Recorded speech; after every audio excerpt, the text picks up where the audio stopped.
Oh, shoot. I was going to ask you how to say your last name too. Knopf. Knopf. Okay. Knopf. Eric Knopf. Yeah. 40% is silent. So, which my in-laws and all my childhood friends pointed out, growing up. So, okay. Okay. Welcome back to another episode of the Family Brand Podcast. Today, I have with me an awesome guest, Eric Knoff. Welcome, Eric. Hey, it's great to be with you.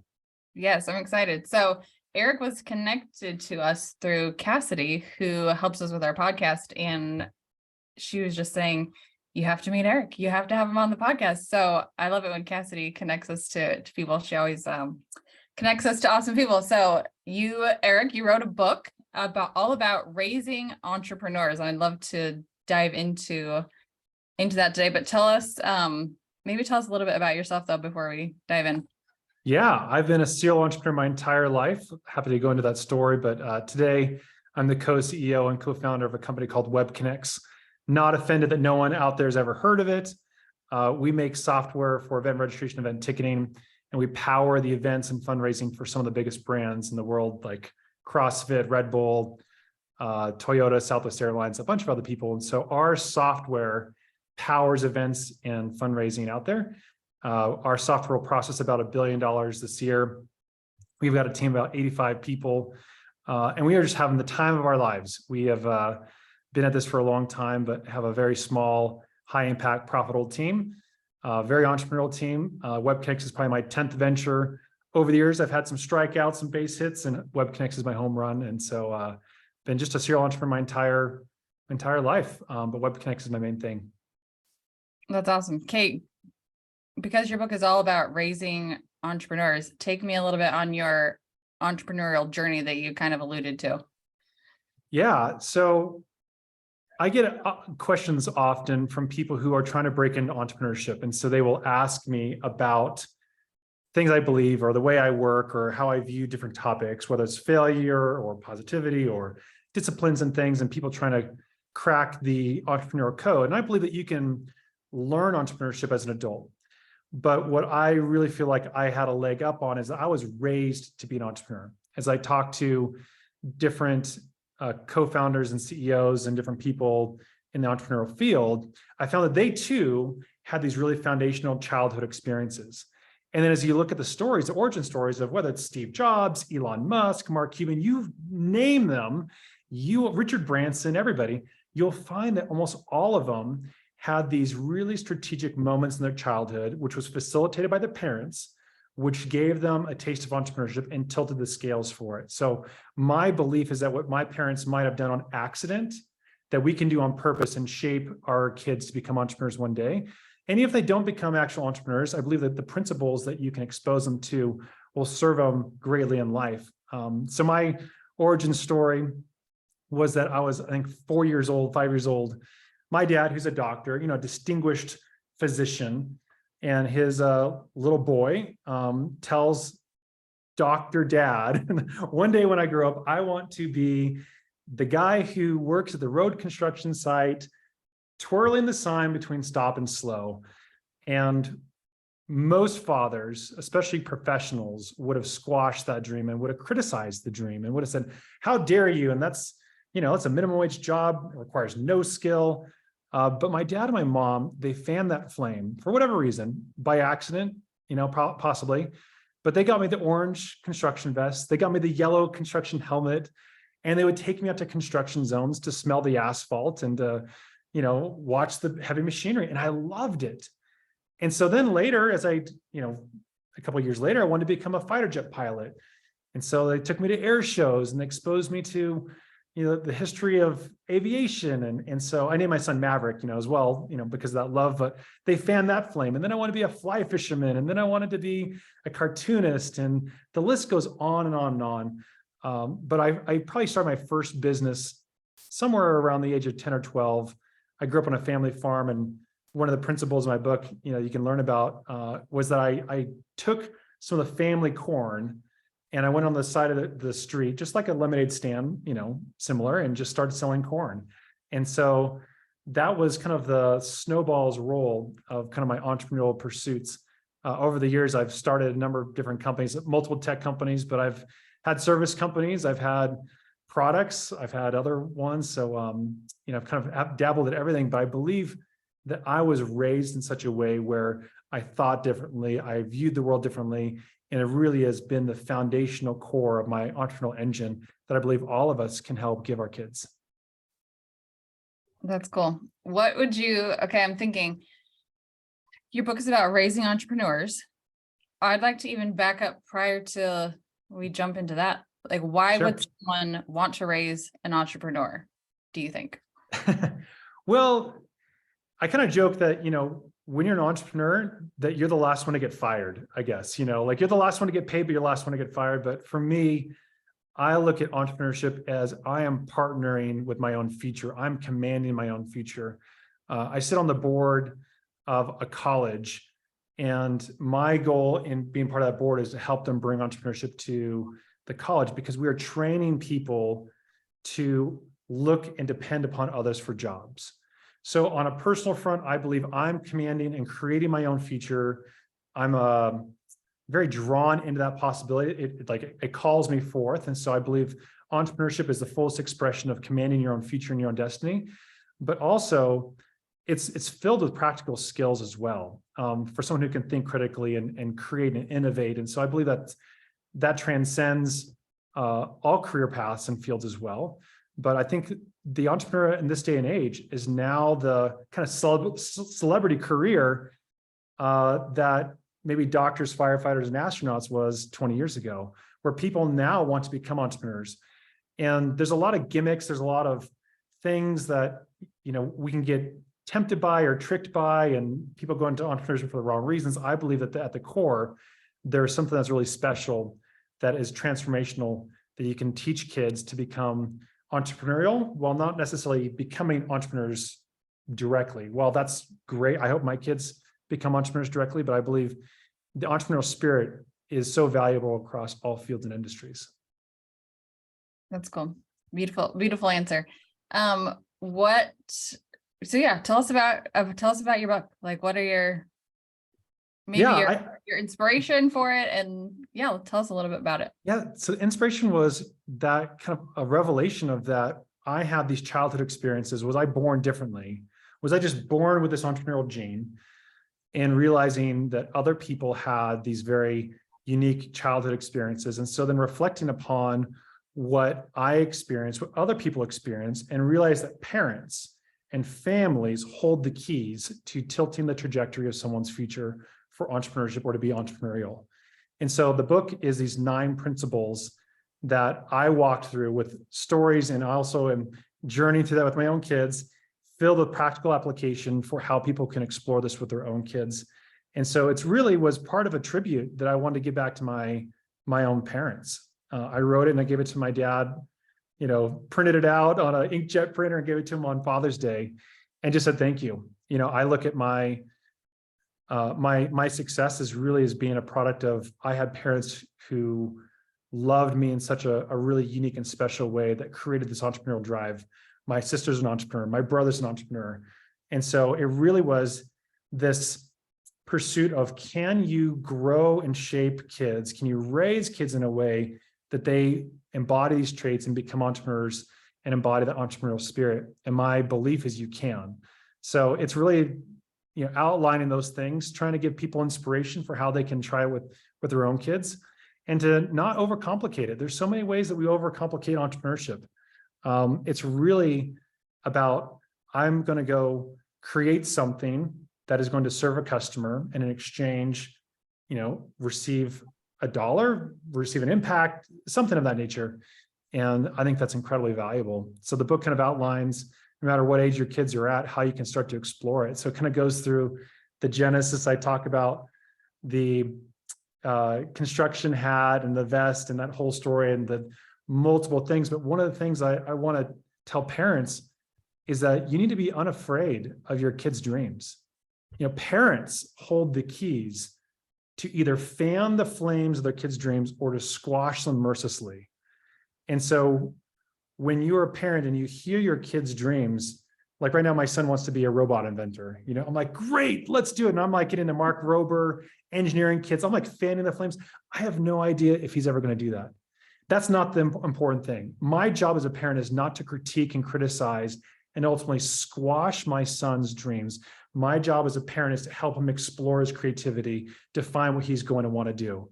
I wandered through like 35 different professions probably before I found what I love to do and what I'm doing today. And so I think for parents, they can teach their kids fear. They can teach their kids to depend on somebody else. They can teach them all these bad things that are going to hinder their careers by what they do when their children surface their dreams. So for me, it's a multifold. I want to see more kids become entrepreneurs. I want to see more parents champion their kids' dreams and to really change the future of them. That's really beautiful. And I think that we as parents, like or at least I as a parent feel like that's part of my big job or my big mission as a parent is like helping them, find their identity and their passion. And we mentioned before we started recording that it's easy sometimes to let identity be wrapped up in the thing that you're doing, like, or having success at or not having success at. Will you speak to that a little bit here? Yeah. One of the things that we can do to advance our kids is to teach them that their worth is not in what they do. The world wants to tell you that you are only as valuable as what you are doing. And that's very vexing when it comes to entrepreneurship, because entrepreneurship has a high degree of failure. Like, you don't know what's going to work. I've got, one home run, but I've got a lot of other failures as well. And so having an identity where my parents championed in me that, hey, you are loved, you are valuable, you have an identity apart from anything else you do. You might do a ton of different things. We're going to love you the same. That helped break the unhealthy bond between I'm only as valuable as what I do and the success of what I do. And the reason that people struggle with entrepreneurship sometimes is because they've now intertangled their identity with what they're doing. And if this thing that I'm doing fails, then I am a failure. And so we have to separate identity from what we do. What we do is going to come and go. It's going to change. It's going to morph. There's going to be seasons where it work and seasons where we pivot and it doesn't work anymore.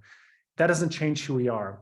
So I don't think, can ever be a successful entrepreneur without being able to be at peace with yourself and your identity, knowing that you've got worth and you've got an identity central to your being that is different than what you're going to put your hands to and work at, because that thing may succeed or may take a long time to succeed. But there is so much at risk now that my identity is tied with my thing that people get hung up. The other thing is that unless you are launching rocket ships and boarding them, the consequences to failure are really not that big. People don't want to fail at something. Why? Is because they're worried about what people will think about them. We are surrendering our destiny and our futures under the control of other people's opinions. And that's a miserable way to live your life. So not only are we worried about, well, I'm a failure if this thing fails, we now will surrender our future under the fear that someone might criticize us for trying and failing. And I try and fail, show me someone who's failed. Great. Like, you've tried something. Congratulations. Like, you learned something. Show me someone who's not ever failed. And I'll show you someone who's never tried anything in their life. And I want to live a life that takes bold risks. Like, the life I want is not going to come to me easily. I need to go take it. I like to say, God is not going to stop people from living a miserable life. It's within our capacity to choose a miserable life. And often choosing a miserable life is actually not choosing anything at all. Mm-hmm. So I think we need to be people who venture forward and create our own destiny and our future. And it's incredibly powerful. That's, again, very, really beautiful. I love that. And I think you're right. It is a lot of times, when you get underneath, like, why am I not going for this thing? Why am I not doing this thing? Why am I, procrastinating or whatever it is?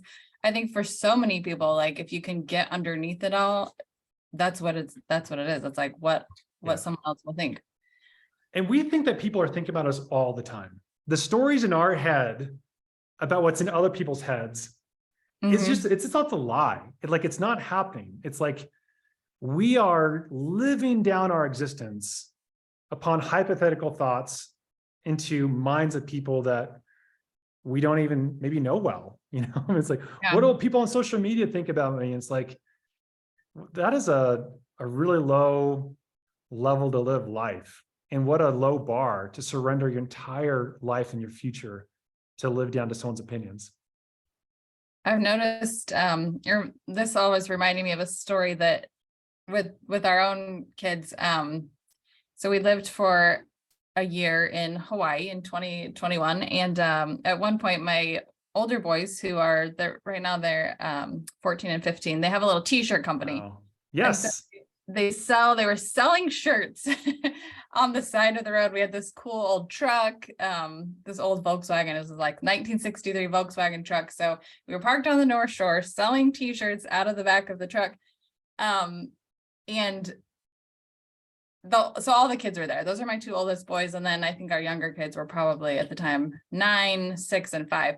But my older boys, they were nervous to call people over to be like, hey, check out our shirts, come over here, But my, again, I think it's probably 5 at the time. My 5-year-old, he had no qualms about it. He was fine with calling people over. And if they said no, thank you, he was on to the next one, didn't care.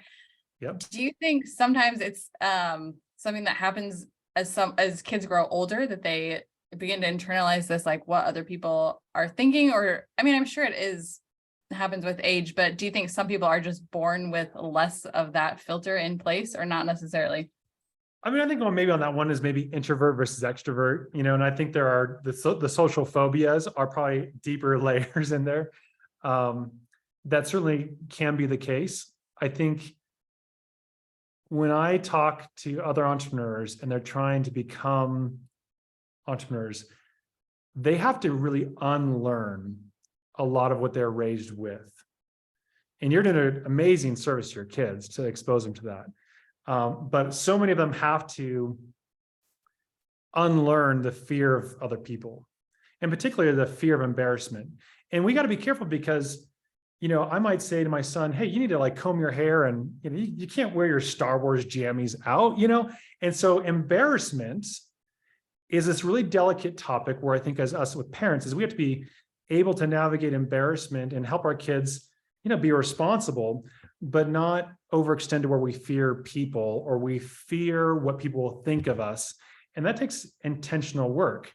But yeah, you're going to have some kids that are just I love being the center of attention and I cannot be bothered by any other opinion. Other people, it is harder for them. And so I think there's different roles and different capacities for people, but giving them that taste, I think the best thing that we can do for kids, whether it's a lemonade stand, a t-shirt out of a truck, I help my kids start a photography business, is having them experience trying something, winning a customer who will pay you money, even if it's $5. Anytime I see a lemonade stand, I go out of my way, pull over, I give them all of my money. I'll give them $30 for a 4.5 cent thing. Why? It's because I know that taste, not a lemonade, but that taste of that they made a sign, they stood up, they have that anxiety, and now someone gave them money, and that makes that experience rewarding.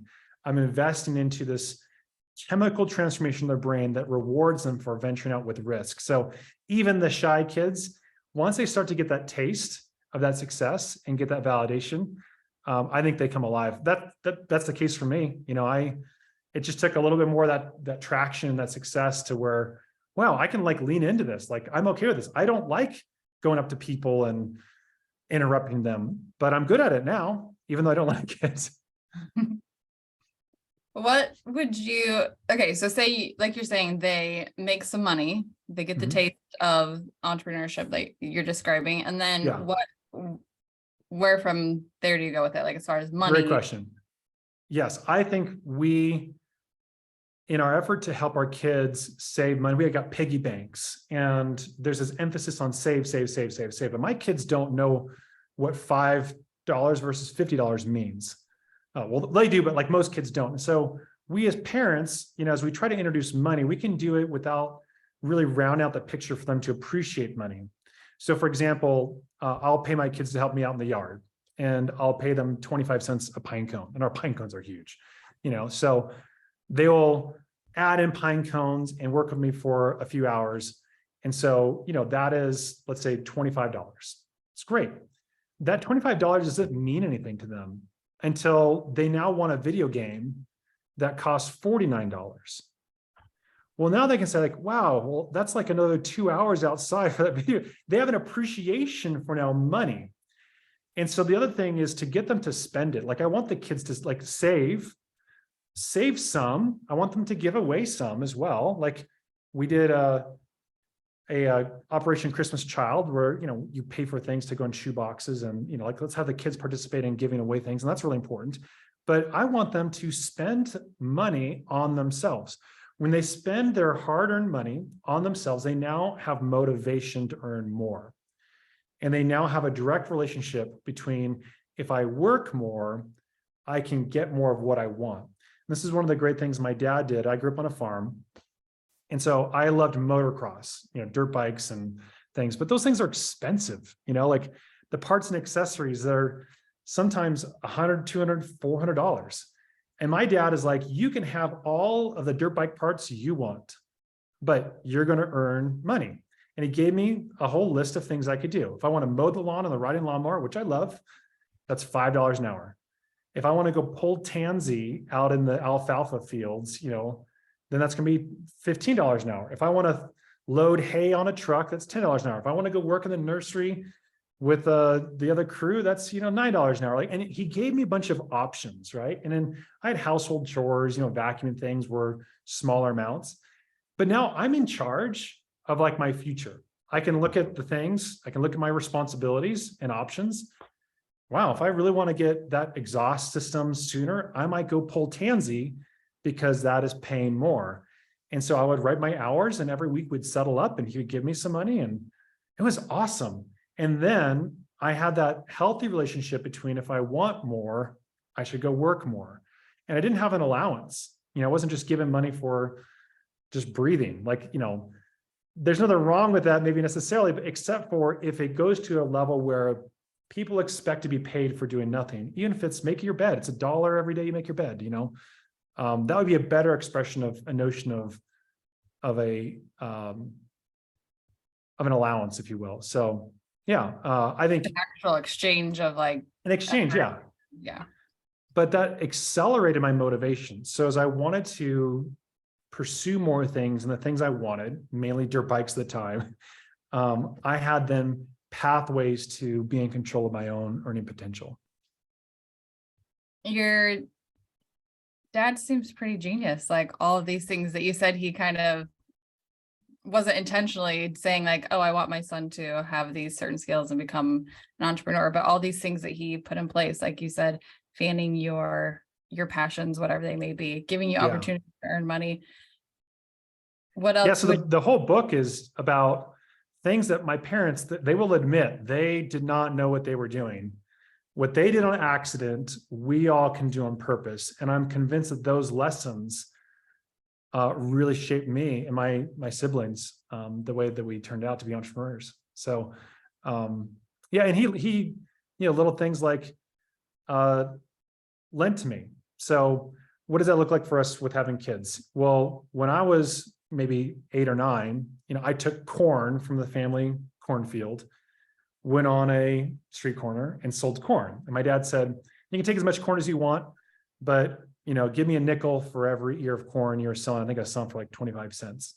That's great. I can take something that I don't have to buy, that my parents can give me, and then I can go create wealth, tiny bits of wealth with it. I did the same thing with my kids. Last fall, they wanted to figure out something entrepreneurial to do.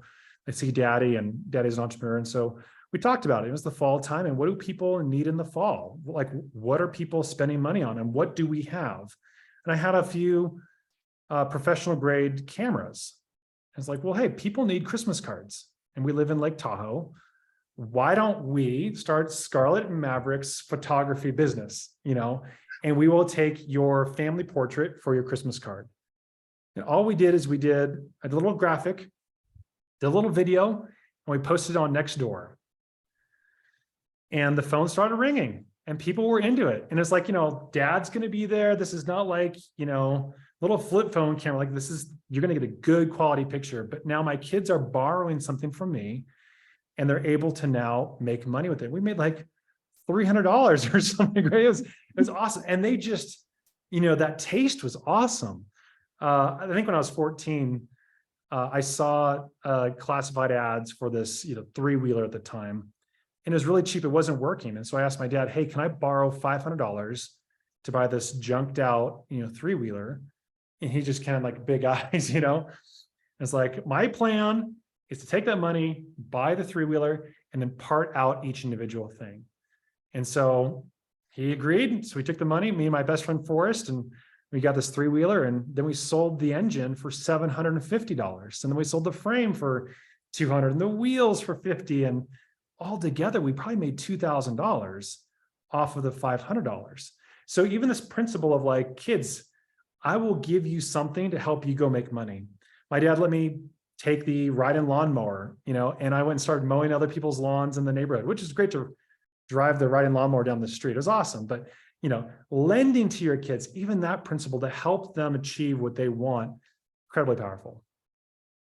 Tell me what you would do. Say if you set up your photography business, for example, that you described. Yeah. And there had been no phone calls. No phone calls would have come in, and they would have made no money. Walk me through like what a conversation with your kids might have been like at that point. Well, we talk about why did it not work? And there's a number of reasons. What's going to change someone's buying perception, because they're paying other people to take photos, right? So maybe it's the price, and so one of the strategy was like, we just want to get to a paying customer. I think it was like, we're charging $25 or $50. Now, if we had no customers at $25 or $50, the argument could be, it's too small for people to take seriously, that they're going to get dressed up and they might feel more comfortable with the higher price, So we talk about that, but by and large, hey, it didn't work out. What's next? Let's try dog walking. I think this summer we're going to try dog washing. My daughter just loves animals. And so I think we're going to try like a little pet station wash. And we're going to try that. But I think the pursuit of entrepreneurship is a lot of at-bats. We have this notion that I need to think and try hard enough and plan hard enough, and my first at-bat's going to be this grand slam. And it's just not that way. You got to get a lot of at-bats, and you got to have a lot of tries. And, really the game of entrepreneurship is scoring points on the board, not hitting a grand slam one time. And so, yeah, for that example, we would either tweak, revise, try something else, call friends and family. Maybe it's like, I need to text or call the neighbors and let them know. Like, there's a number of things that we can go there, which would be helpful for them. But ultimately, these things we just never know. There's no explanation for why maybe something works and something doesn't work. I like the way you're saying how it wouldn't be like, well, that failed, like this is never going to work. But I like your conversation there and the dialogue about like, okay, what could we do better? What could, is it a price? Is it a this? It's like continually like tweaking and growing and learning and evolving Yes. from there. It's never this one thing and now I'm hands off and I don't touch it. It's like, we're going to try this. All right. And let's tweak it some more, tweak it some more, tweak it some more, tweak it some more. And that's been my whole business career, is taking something and your initial idea is never the thing that works. Like, there's revisions. I'm sure you've experienced the same thing, that there's this iterative process that we go through to find out what works and what connects with customers. And it's great. We did it with the photography business. We loaded up the kids I have a scooter sidecar, with the dog, and we print out flyers and went and dropped them all in mailboxes and things. And so we tried that as well. And it's great. You got to try those things. And for them, they get a taste. Like, we as parents, if we know that we want to introduce them to being resilient and continue to try and iterate, we need to hold their hand and help them walk through that. They're not going to know that by themselves. They're going to think, well, I tried, it didn't work. I guess I'm going to give up. And we do a disservice if we allow them to give up just on the first pass.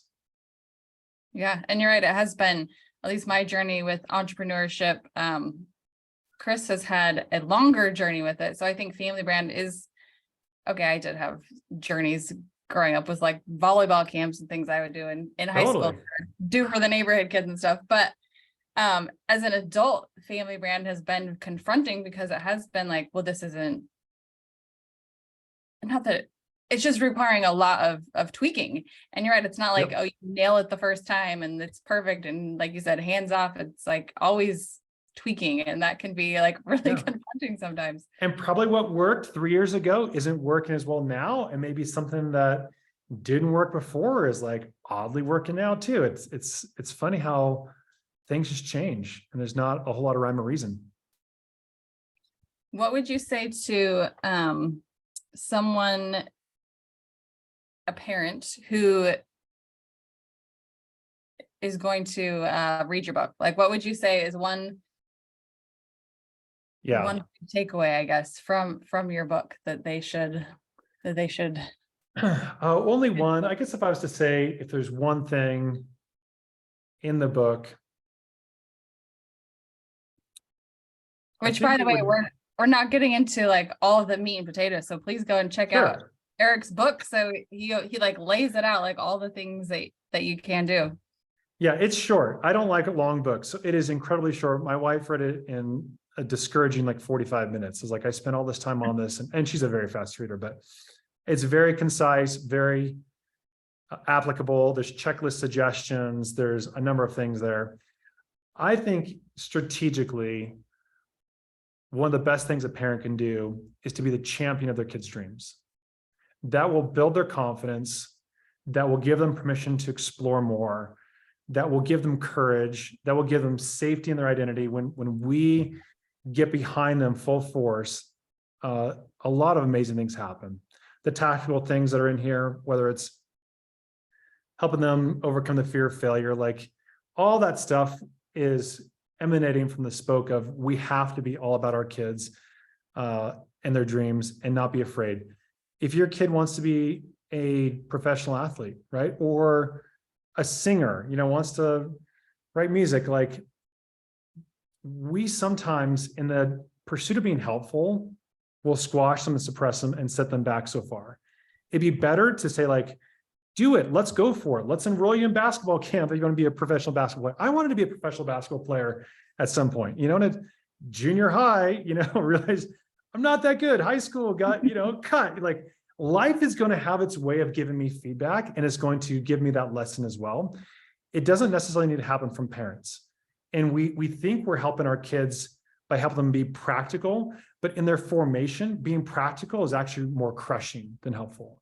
So I think just being all about them and knowing that they're going to change their mind probably 40 times. So you don't need to worry about them that they want to go to clown school and, become a professional clown performer, for their adult life. They're probably going to change their mind, and they're probably going to try it, realize they don't like it, and try something else.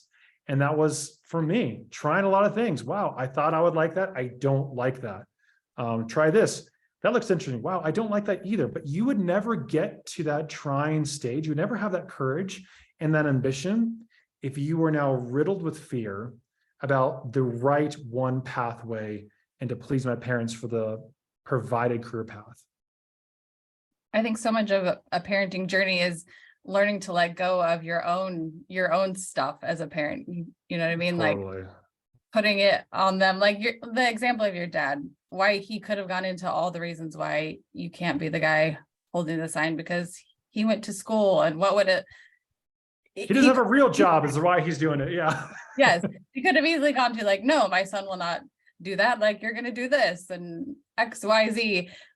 But how beautiful that he didn't do that. And I think that's such a great place for all parents to aspire to get to, is where the success of your children and what they're doing, like that's not part of your identity. You don't have to take it on, and all you can do is support them and fan their dreams. Yeah. I really wanted to work at this one motocross shop. I think I was like 13 or 14, and I didn't know what to do. I was like beyond, I hadn't reached kind of employment age yet, but I just wanted to be there. And so I asked, and then collaborating with my parents, like, hey, could you drop me off there after school 2 days a week, and I'll just go sweep their floors. And so I would just show up and just sweep their floors. That's all. Like, don't need to pay me. I just want to be around here. And eventually the phone rings, and Arlen Lehman, God bless him, man. He's like, hey, why don't you pick it up? Like, you've overheard us enough, and start answering the phones. And then that led to me doing some of the graphic design. I made the first t-shirt, and then I did their business cards, and then did their catalog, and eventually their website. And it just was this whole entire chain reaction in my career, all because my parents like, well, what's the worst that can happen? Like, you go and you show up and you sweep their floors, they tell you to get out. Like, that's the worst thing that happen. What's the best thing that happen? I completely changed the future of my life by getting to work with them, and they gave me opportunities I never would have had. What a beautiful journey. It's been fun. Okay. Where can people find your book or find more that connect Best with you place further? is Amazon, Raising Entrepreneurs. And you can get it there. It's 2-day shipping is probably the fastest way. And then if anybody wants to follow my journey, Instagram is probably my best place. I show a lot of what I do with my kids on there. We command a whole bunch of different adventures, and we tell it all in story format. So even on my Instagram, I got a bunch of saved stories that are on there from us deciding that we need to build a birdhouse that then got totally out of control. And we built like a squirrel mansion with 2 floors, and we started live streaming from the squirrel house. So I chase ideas with my kids on there. We build bobsled courses. We do all sorts of things. And my Instagram handle is just my full name, Eric Knopf, Knopf.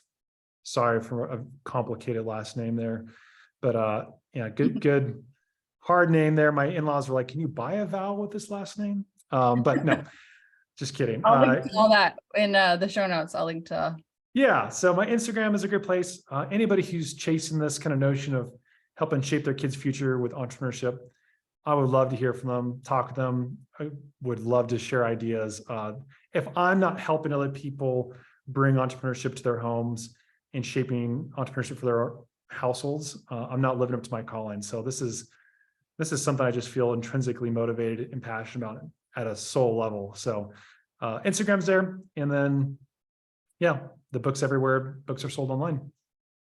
I love your passion and your enthusiasm for it. You can like feel that as I'm talking with you. So you're doing it. You're awesome. Thank you so much for being with us today on the Family Brand Podcast. So great to be with you. And congratulations on all you're doing and all the ways that you're impacting people. It's inspiring and honor to be with you and with your listeners. Thanks, Eric.